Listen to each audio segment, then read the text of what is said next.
All right, well, so I was going to do another sorting exercise, sorting by John Oliver's, but seeing this particular video represented on my YouTube homepage, reminds me of the kinds of sorting that that society does, that most of my sorting exercises respond to, right, and challenge as examples of dehumanization. So because of that, this particular video is so relevant,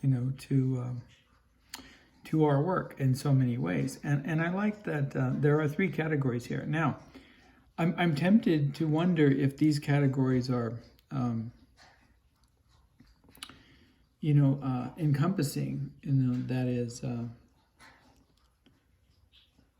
that serve as the limit of designations for human beings. That is, one is either a psychopath, a sociopath, or a narcissist. Or I wonder if these are just, designations that mark the other. So if this woman is, I'm not sure if this woman is the sorter or if she's being sorted. So if we're, to identify her as psychopath, sociopath, or narcissist, or if she's, going to identify us, as psychopath, sociopath, or narcissist. So instead of sorting by John Oliver's today, I'm going to, just, purely in terms of what I know about the individuals portrayed, their backgrounds in the images of these recommended videos, and, by the formal analysis of the videos themselves, I'm going to identify them as psychopath, sociopath, or narcissist. And honestly, I don't really know enough about the difference between psychopathology and sociopathology to make that distinction. I can distinguish, both of those terms from narcissist, but to distinguish psychopath and sociopath, I'm going to have to do some research first. So the first part of this sorting will just be to determine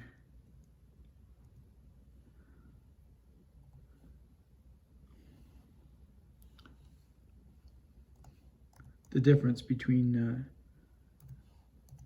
these two terms. Oh, here we go. This is exactly what I want. So whether it's good or bad, we're just going to take this definition and this distinction as the one that we utilize.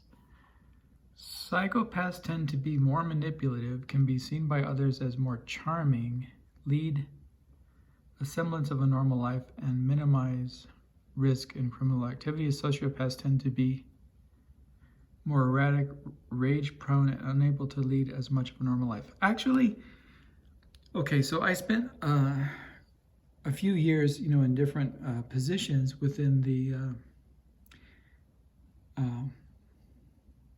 mental health industry, and we had I had a few clients, and those individuals actually were very manipulative and could be charming, and had criminal backgrounds. So this definition runs contrary to my experience in the psychiatric industry. So now what am I going to do?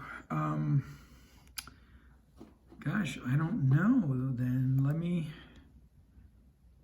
take another look.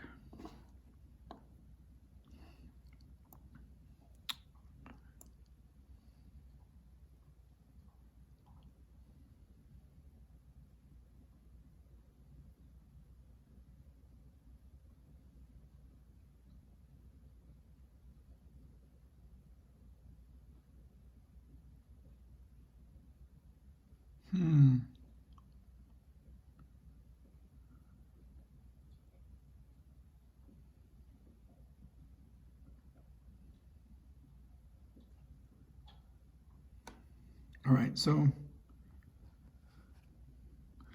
if this is the case, those categories are obviously overlap because, for example, like someone like Trump, right? So Donald Trump is clearly a narcissist. There's no question of that. He demands adoration. He cannot accept criticism. He's vindictive and aggressive and retaliatory toward anyone who offers even the slightest disagreement with anything that he does. And the fragility of the ego, demonstrates all the characteristics of narcissism, right? And the inability to admit to any fault or flaw, right? Now, antisocial personality disorder, now that's interesting because obviously narcissism is a relationship to the social domain. But this other description of it, typified by the pervasive disregard of the rights and or feelings of others, well, that's clearly, Donald Trump as well. So obviously these categories of narcissism and sociopathology and psychopathology aren't distinct from one another, but overlap. So I had wanted to sort individuals by these categories, and yet even the most cursory investigation of the definitions of these categories and a corresponding analysis of emotional, cognitive, and behavioral, right? Examples from the very most familiar of our famous American identities, reveals quite apparently, even just on the surface level, that these are not distinct categories, but these are modes that maybe if one believed in them, that can operate simultaneously. Okay, well, all right. So even Trump on these distinctions, right? So sometimes when he's referring to Democrats, right, he's a sociopath, just like the sociopath that threatened Alexandria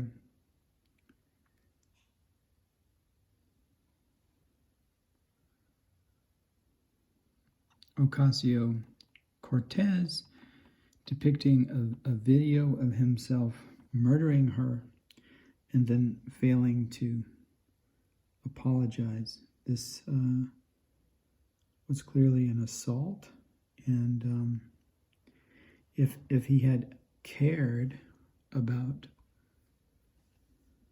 assaulting a woman in this manner, he would not have done it in the first place, but he certainly would have apologized. So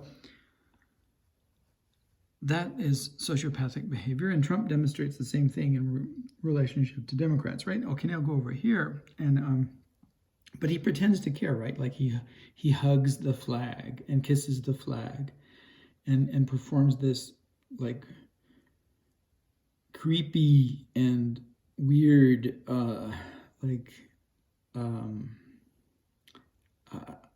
touchy-feely thing that he does, and he pretends to care about other things too, right? Like when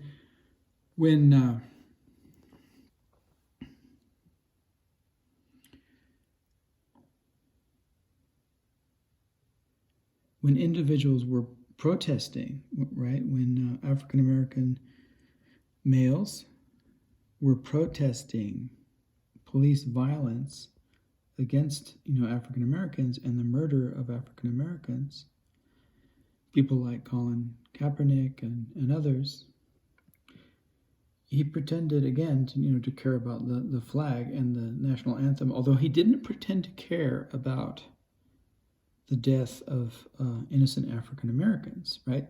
So in relationship to the death of African Americans, Trump is a sociopath. In relationship to the flag, and the national anthem, Trump is a psychopath. All right, so let's see what these other things give us.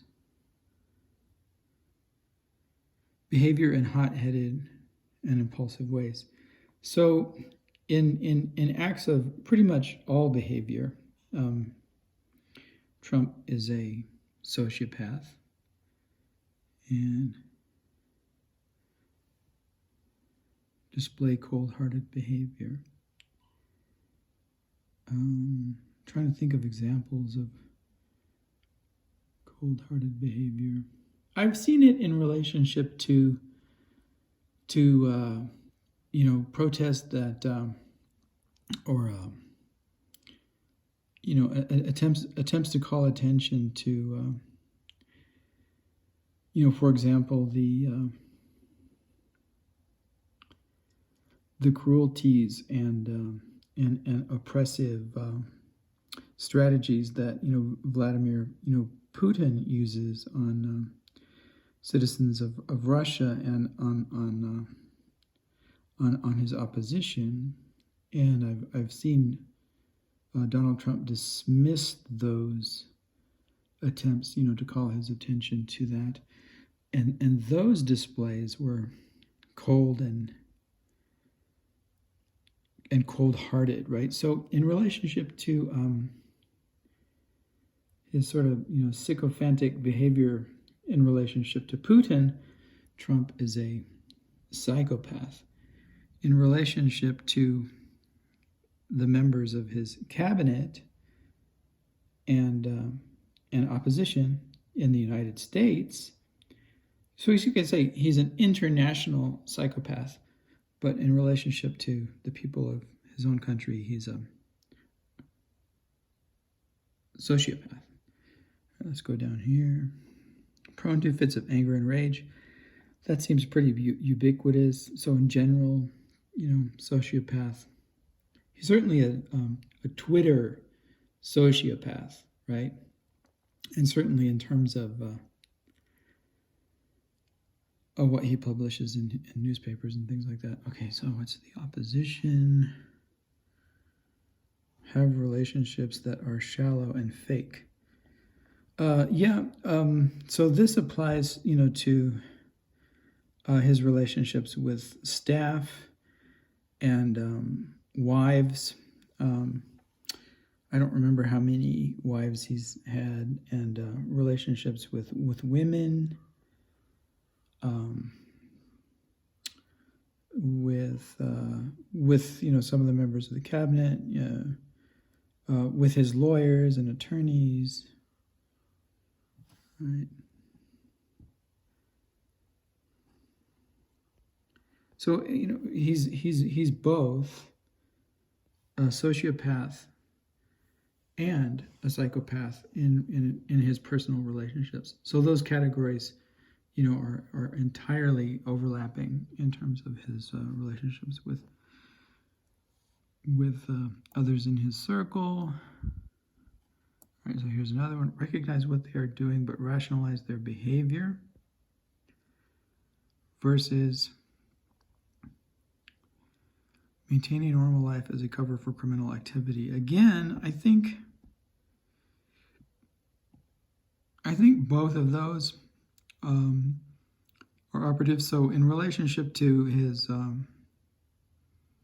overall life activities, you could say Donald Trump is simultaneously a sociopath and psychopath. So the performance that we've got going here really is questioning these categories as sortable for individuals, right? But we found that, and in the background of all of this, we're just assuming that everything in Trump's existence is part of the narcissism, right? So the narcissism is always there, and then the sociopathology seems to be mostly there, and so does the psychopathology mostly.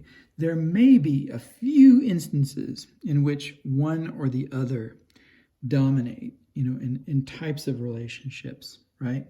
But very rarely do we not see in this particular, and of course I'm only choosing Trump because he's a familiar personality. There's nothing other than that in this particular choice, and because he is a narcissist and was president of the United States, he was in the news almost constantly for a period of nearly 5 years before and after he became president. And so we all have a lot of information, and we can all agree very easily on these assessments and this analysis. Cannot maintain a regular work and family life. Well, that's clearly not the case, because he always finds someone to be his wife, and he always finds someone to exploit as a kind of work. So he's not a sociopath in that regard, according to this model. Fail to form genuine emotional attachments. Well, I think that's obvious, right? That's pretty obvious, right? So in relationship to emotional attachments, he's clearly falls into this category of psychopath, and really in terms of emotional attachments to those in his inner circle, doesn't seem to be a sociopath. So that's one of those rare instances where he's not simultaneously narcissistic, sociopathic, and psychopathic, but merely narcissistic and psychopathic. And I guess that's it.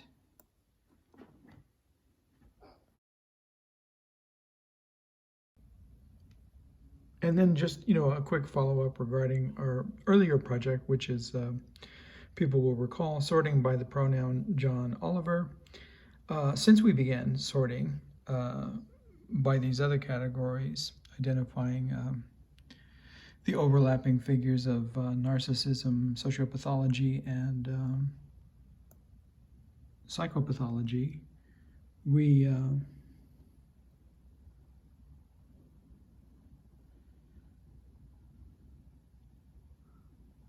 seem to have lost